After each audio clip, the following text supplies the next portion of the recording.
உதகையில் 11.70 லட்சம் ரூபாய் லஞ்ச பணத்துடன் லஞ்ச ஒழிப்பு போலீசாரிடம் பிடிபட்ட ஆணையர் ஜஹாங்கீர் பாஷா திருநெல்வேலி மாநகராட்சி உதவி ஆணையராக நியமிக்கப்பட்டுள்ளது சர்ச்சையை ஏற்படுத்தியுள்ளது. உதகை நகராட்சி ஆணையராக இருந்தவர் ஜஹாங்கீர் பாஷா. இவர் நவம்பர் 9ஆம் தேதி லஞ்ச பணத்துடன் செல்வதாக லஞ்ச ஒழிப்பு போலீசாருக்கு தகவல் கிடைத்தது. அதன்படி அவர் செல்லும் வழியை கண்காணித்த அதிகாரிகள் யார் யாரிடம் என்ன வாங்குகிறார் என்பதை கண்டறிந்தனர்.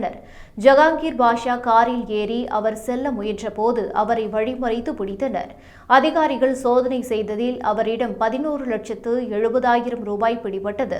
அது லஞ்ச பணம் என்பதை உறுதி செய்த போலீசார் யார் யாரிடம் அந்த பணம் வசூலிக்கப்பட்டது என்பதை விசாரித்தனர். இதில் வாகன பார்க்கிங் ஒப்பந்ததாரர், துணிக்கடையை ஓட்டலாக மாற்ற விண்ணப்பித்த சாகுல் ஹமீது ஆகியோர் லஞ்சமாக கொடுத்த பணம்தான் என்பது தெரியவந்தது.